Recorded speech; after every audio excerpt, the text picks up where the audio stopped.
입니까? 요한복음 6장 32절 33절을 같이 읽겠습니다. 시작. 예수께서 이르시되 내가 진실로 진실로 너희에게 이르노니 모세가 너희에게 하늘로부터 떡을 준 것이 아니라 내 아버지께서 너희에게 하늘로부터 참 떡을 주시나 하나님의 떡은 하늘에서 내려 세상에 생명을 주는 것이니라. 아멘. 아기 예수님이 태어나서 첫 번째로 누웠던 것이 짐승의 밥통인 구유라고 말했습니다. 이 사건은요 상징성이 많이 있는데요.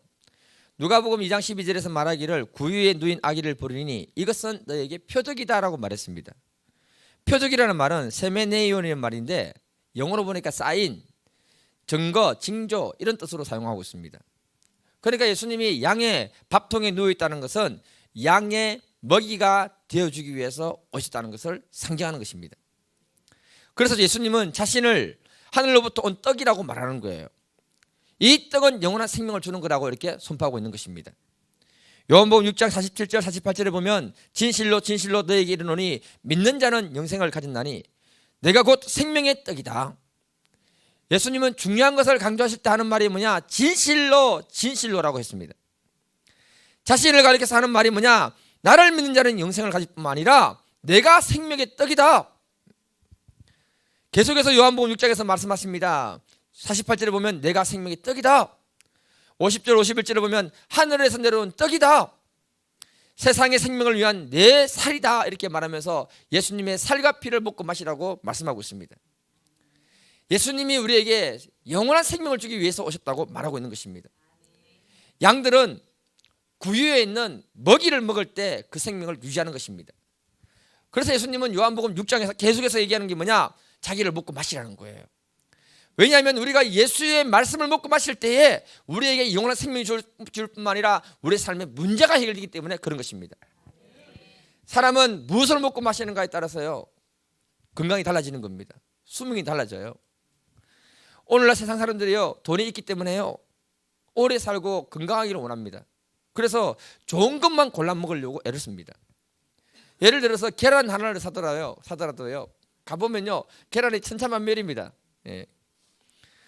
우리 몸에요 계란은 생계란을 먹으면요 제가 닭을 키우고 있잖아요. 생계란을 먹으면은 몸에 100% 흡수가 된대요. 그런데 여러분 생계란을 아무거나 먹을 수 있습니까? 잘못 먹으면 비린내가 나요. 그런데 유기농으로 잘 키운 닭들 생계란을 먹으면요 비린내가 없어요. 제가 성도들에게 다 나눠줘야 되는데 예. 비린내가 없어요. 먹으면 고소해요. 예. 먹어본 사람은 알아요. 그래서 돈 있는 분들은요 그런 알은 하나에 1,000원 정도 하거든요. 1,000원. 예. 그래도 다 사 먹는 거예요. 예. 판매하겠다는 게 아니고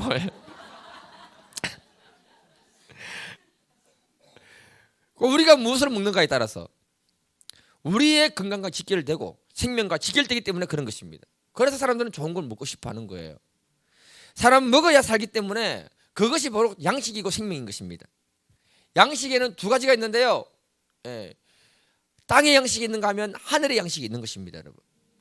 땅의 양식은요 공통점이 있는데요. 아무리 종류가 많아도 먹고 나면 나올 때 똑같아. 아무리 비싼 거 먹어도 먹고 나면 나올 때 똑같아. 비싼 거 먹었다고 금덩어리가 나오는 건 아닙니다. 여러분. 그런데요 영의 양식은 달라요. 먹는 대로 삶이 달라지는 거예요. 왜냐하면요 예를 들어서 유교의 교육을 받아서 교양서적인 사서상경을 읽고 먹은 사람들은요 가부장적인 생각이 딱 그 안에 굳혀져 있게 되고요 충효신 이런 걸 강조하면서 그 사람들은 참 삶을 참 딱딱하게 만들어가는 것입니다. 또 노자가 상시하고 장자가 발전시킨 도덕경을 먹은 사람은요 세상을 달관하기 때문에 무위자연을 삶을 꿈꾸기 때문에 이 사람들은요 나는 자연인이다 너무 좋아하는 거예요. 자연에 들어가서 삽니다. 여러분. 예. 이단에서 가르치는 사상을 먹은 사람들은요 정상적인 신앙생활을 못합니다. 한평생 이단의 교주를 위해서 몸바칩니다. 여러분. 마르크스 유물론을 먹은 사람들은요 그런 사람들은 희한하게 공산화 시키려고 해요. 그거 먹은 사람은 무슨 공산화 시키려고 합니다. 불교에서 오래 신앙생활 하시는 분들은요 모든 것이 안 되면 업보다 하고 그냥 포기하고 삶을 사는 겁니다. 여러분. 심지어 있잖아요 우리가 막장 드라마를 너무 많이 즐겨보는 분 있습니까? 없지요. 그걸 많이 즐겨보시면 그걸 먹는 거예요. 자기도 모르게 엄나는 영이 마음을 딱 사로잡습니다. 그리고 나도 로맨스 한번 즐겨볼까 하고 그런 사람 없나? 여러분, 내가요 엄난한 마음을 딱 품고요, 엄난한 마음을 품고 그런 사람 없을까 싶어서 길을 한번 쫙 걸어가면요, 그 엄난한 마음을 가진 여자 하나가요 딱 달라붙어요. 진짜입니다. 그래서 저는 산으로 가는 거예요. 아무도 없는데 아무도 안 따라오겠도록 산으로 가는 거예요. 진짜로 그렇습니다. 육의 것을 먹으면은 다 똑같이 배설물로 나오지만은 혼의 것을 먹으면은 보이지 않는 어떤 사상이 그 사람을 지배해 버린다는 것을 말하고 있는 거예요. 그 사람 인생을 지배하는 것입니다. 하지만 예수님이 우리에게 주시는 그 양식을 먹게 되면은 우리 영혼이 살 뿐만 아니라 우리의 삶을 하나님 바꿔주시는 것입니다. 그래서 마태복음 4장 4절에 보면 예수께서 대답하여 이르시되 사람이 떡으로만 살 것이 아니요 하나님 입에서 나오는 모든 말씀으로 살 것이니라. 예수님 말씀하십니다. 사람은 하나님의 입에서 나오는 모든 말씀을 먹고 살아야 된다고 말씀하고 있는 것입니다. 요한복음 6장 63절에 말합니다. 살리는 것은 영이니 육은 무익하니라. 내가 너에게 이르는 말은 영이요 생명이니라. 예수님은 우리에게 영이요 생명의 말씀을 주기를 원하십니다. 그 말씀을 우리가 먹고 마시기를 주님의 이름으로 축복해 드립니다. 오늘날 세상 사람들을 한번 보십시오, 여러분. 육의 것을 못 먹어서 죽는 사람들이 아닙니다, 여러분. 물론 그런 분도 있겠지만은요, 최근에 설리라든지 고하라 이런 연예인들이 자살을 했습니다. 왜 자살했을까요, 여러분? 못 먹어서 죽은 것이 아니라 세상이 주는 절망, 세상이 주는 좌절, 우울, 낙심을 먹었기 때문에 이 사람들이 죽은 것입니다. 사람은요, 어떤 절망이 가운데 있을지라도 하나님이 주시는 그 영의 말씀을 딱 한마디 먹게 되면요, 그 사람은 살아나게 되는 것입니다, 여러분. 저는 지금까지 제 인생을 하나님 인도하실 때 말씀으로 인도해 주셨습니다. 20대 초에 가정에 심각한 문제가 있을 때 절망에 빠졌습니다, 여러분. 그런데 한마디 말씀이요, 제 마음을 위로하고 살려주셨습니다. 요한 3서 1장 2절 사랑하는 자여 내 영혼이 잘됨 같이 내가 범사에 잘되고 내가 강건하기를 내가 간구하노라. 이 말씀을 라면 먹다가 봤는데요, 제 심령에 강탈을 하실 때 하나님이 나같이 이렇게 못난 나도 사랑하시는구나, 하나님은 정말 내 영혼이 정말 잘되기를 바라는구나, 강건하기를 바라는구나 음성으로 딱 들리는 순간에요, 나도 모르게 통곡을 했어요. 여러분, 라면 입에 넣고 통곡하면 어떻게 되겠습니까? 눈물 콧물 침 흘리고요, 라면도 흘리고요. 한참 울고 나니까 라면 다 식었더라고요. 라면이 퉁퉁 불어 있었습니다. 그래도 하나님이 그 말씀 한마디가 나를 위로해주고 살리니까요, 제가 살게 됐습니다. 제가요 20대는 불같던 성격이었습니다. 원로 목사님이 하도 불같던 성격이니까 온유하라고 온유라는 훈련명을 주셨습니다.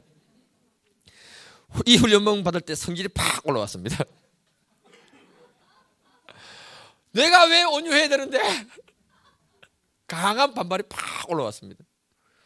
근데요, 어느 날 뭐 말씀 어떻게 우연히 보게 되다가 보니까 고린도전서를 읽게 된 거예요. 13장을. 13장 4절 보니까 사랑은 오래 참고 사랑은 온유하며 시기하지 아니하며 사랑은 자랑하지 아니하며 교만하지 아니하며. 근데 원래 그때는 고린도전서 15장 부활장을 갖다 같이 유혹하는 그 시점이었는데, 그걸 읽으면서 하기를 생각에는 고린도전서 11장부터 한번 읽어보고 읽자 이래 해가지고 했는데 13장에서 이 말이 딱 내 눈에 들어온 거예요. 이 말씀 보는 순간에 하나님 음성이 들리는데 사랑은 온유한 것이다. 사랑은 온유한 것이다. 그런 말을 하니까 그래가지고 그때 제가 내가 온유해지자. 하나님 내보고 하는 말씀 같구나. 그래서 제가 그 온유라는 훈련명을 받아들인 것입니다, 마음에. 지금도 제가 온유 훈련을 받고 있습니다. 2004년도에요 터키에서 한국으로 돌아왔습니다, 여러분. 정말 여러분들은 모르겠지만요, 저는 앞이 캄캄했습니다. 굉장히 염려와 근심이 많았습니다. 무엇을 먹고 살 것인가. 그런데 저녁마다 예배가 있었는데 그날따라 목사님 말씀 전해주시는데 그 한마디 말씀이 내 심령에 강타했습니다. 요한복음 14장 1절 너희는 마음에 근심하지 말라 하나님을 믿으니 또 나를 믿으라. 네. 예배 후에 이 한마디 말씀 때문에요, 제가 얼마나 통곡하면서 기도했는지 모릅니다. 내가 통곡하면서 기도할 때 그 말씀 속에서 하나님 나를 위로하시는 하나님 만나게 된 것입니다, 여러분. 신대원 때요, 신학교 가면 다 되는 줄 알았습니다. 근데 갔더니 내가 가야 할 길이 너무나 먼 거예요. 갈 길이 보이지 않았습니다. 학교 기도실에서 한참을 기도할 때 있었는데 하나님이 찬양 가사 중에 찬양으로 저한테 말씀으로 응답하시는 거예요. 반드시 내가 너를 축복하리라. 반드시 내가 너를 들으리라. 세상은 변해도 나의 약속은 변하지 않으리. 두려워 말라. 강하고 담대하라. 낙심하지 말며 절망치 말라라고 말했습니다. 그 찬양 가사로요 제가 얼마나 위로를 많이 받고 또 통곡을 했는지 모릅니다, 여러분. 그때부터 이 찬양 가사는 저의 18번이 됐습니다, 여러분. 그리고 어려울 때마다 기도할 때마다 제가 이 찬양을 부릅니다. 우리 교회에서 좋은 데서 사역하다가 목사 안수를 받아야 되니까 다른 교회로 이제 떠났습니다. 가니까요 사역 분위기가 완전히 다르더라고요. 정말 눈치 보면서 살았습니다. 부목사는 부목사 역할이 뭔지를 확실히 배웠습니다. 예. 중간을 잘 지켜야 됩니다. 예. 정말 힘들었습니다. 예. 뭐 좋은 훈련을 받았는데요. 이런저런 위기 속에서 정말 어려웠을 때 기도하니까 하나님 말씀으로 응답했습니다. 제가 암송했던 말씀으로. 시편 118편 7절 여호와께서 내 편이 되사 나를 돕는 자 중에 계시니 그러므로 나를 미워하는 자들에게 보응하시는 것을 내가 보이리라. 예. 이 암송했던 말씀으로 응답했을 때 그 말씀 붙들고 제가 기도했습니다. 그리고 모든 상황 속에서 가만히 지켜봤습니다. 하나님은 내 편이 돼서 나를 도왔습니다. 그래서 제가요 오후 예배 때는요 하나님은 내 편이시다 이런 설교도 했습니다. 지난 세월을 가만히 돌아보니까요 아직도 이루어지지 않은 약속은 많이 있지만 그때그때마다 하나님 말씀을 먹여주셨고요, 제가 그 말씀 붙들었을 때 하나님이 저를 여기까지 인도해 주신 하나님이었습니다. 정말 부족하고 허물이 많고 보잘것없는 저를 하나님이 축복해 주신 것입니다. 제가 이렇게 된 것은 하나님의 말씀을 먹었습니다, 여러분. 그리고 그 말씀 붙들고 기도했습니다. 말씀의 힘이 저를 든든히 세워주신 줄 저는 믿습니다. 사실 제가 부족한데요, 너무 많이 부족한데요, 아니 부목사 때는 몰랐어요. 경주선교교회 이렇게 세움 받으니까요 이때부터 제 안에 두려움과 염려와 원로 목사님이 얼마나 어려웠는가를 갖다가 뼈저리게 느끼게 되는 거예요. 이게 느낌이 안 해보면 모릅니다. 이런 모든 어려움을 이기는 힘은 하나님이 그때그때마다 저에게 말씀을 주셨습니다. 그 말씀 붙들고요 죽으라고 집중적으로 제가 기도를 했습니다, 여러분. 기도할 때 내 안에 두려움이 물러가고요, 말씀을 믿을 때 내 안에 두려움이 물러가는 것을 봤습니다. 내 영이 살아날 때 여러분들에게 살아있는 메시지를 전하는 사람으로 바뀌는 걸 제가 경험하고 있습니다. 하나님은 우리에게 영의 양식을 주시는 분이십니다. 그 말씀이 우리 인생의 문제를 다 해결할 줄 믿습니다. 우리가 영원한 생명뿐만 아니라 이 땅에서도 하나님의 말씀의 능력을 체험할 수 있기를 주님의 이름으로 축복해 드립니다. 말씀을 마무리하겠습니다, 여러분. 성탄절은 세상의 사람들처럼 그렇게 생각하는 것이 아니라 하나님이 이 땅에 와서 우리의 목자가 되어주신 날이 바로 성탄절인 줄 믿습니다. 이 세상이 악하고 우리의 삶을 파괴시키는 세력들이 얼마나 강하게 역사하는지 모릅니다. 이런 우리의 삶 가운데 예수님이 목자가 되어주심으로 우리의 삶을 지키시고 보호하실 뿐만 아니라 자기의 목숨까지 내어놓고 우리를 지키시는 줄 믿습니다. 또한 주님이 이 땅에 오셔가지고 짐승의 구유에서 자신을 주심으로 우리에게 영원한 생명을 주기를 원하실 뿐만 아니라 우리의 삶을 강건케 하시고 우리의 삶을 붙들어 주실 줄 믿습니다. 주님이 주신 그 양식의 말씀으로 우리가 받아먹고 우리가 사는 믿음의 사람이 될 수 있기를 축복해 드립니다. 우리에게 성탄절을 허락하신 하나님께 감사와 찬송과 영광과 경배를 올려드리겠습니다. 우리 같이 한번 박수 한번 올려드리겠습니다. 우리 이 시간 같이 한번 기도하겠는데요, 기도하실 때 정말 우리가 사는 것이 쉽지는 않는 세상입니다, 여러분. 그러나 우리의 보호자가 되신 주님이 목자로 와 있는 줄 믿습니다. 그리고 주님이 그때그때마다 우리에게 영의 양식을 주심으로 우리를 살려주시는 줄 믿습니다. 이 주님이 우리 심령 가운데 임하심으로 2020년을 힘있게 시작하고 모든 염려, 근심, 걱정을 다 주님 앞에 내려놓기를 주님에게 축복해 드립니다. 같이 한번 기도하겠습니다. 주여 감사합니다. 아버지 하나님, 오늘 이 시간에 주님이 우리의 삶 가운데 함께 해주시고 목자가 되어주시기 위해서 오신 그 날이 성탄절인 것을 감사하게 생각합니다. 아버지 하나님, 우리에게는 보호자가 필요합니다. 우리에게는 목자가 필요합니다. 아버지 하나님, 주님이 우리의 삶 가운데 진정한 목자가 되시고 우리의 삶을 인도하시는 분이신 줄 믿사오니 성령님 함께 해주시고 은혜를 부어주셔서 우리가 주의 말씀을 먹을 때 그 양식이 우리를 살게 하는 줄 믿습니다. 오늘 이 시간에 낙심한 사람 있습니까? 절망하는 사람 있습니까? 두려워하는 사람들 있습니까? 아버지 하나님, 참 주님 그 마음에 모든 낙심과 절망과 두려움을 다 몰아주시고 하나님을 믿으니 또 나를 믿으라 하시는 그 말씀처럼 아버지 하나님 우리 안에 마음의 염려 근심 걱정을 다 내려놓게 하시고 2020년 우리를 붙들어 주시고 우리와 함께 하실 주님을 바라보고 있사오니 아버지 은혜를 베풀어 주시고 복을 주시고 아버지 함께하여 주셔서 심령의 주님 능력으로 사시고 주님 도와주셔서 아버지 하나님 우리의 마음에 주님이 주시는 기쁨으로 충만케 하시고 자신감으로 채워주시고 모든 두려움들 다 물려주시기 원하니 아버지 하나님 물려쳐 주시고 새로운 힘을 주셔서 주님께서 오늘 이 예배 가운데 함께 하시고 붙들어 주시고 능력으로 사신 줄 믿고 감사하며 예수님의 이름으로 기도드립니다.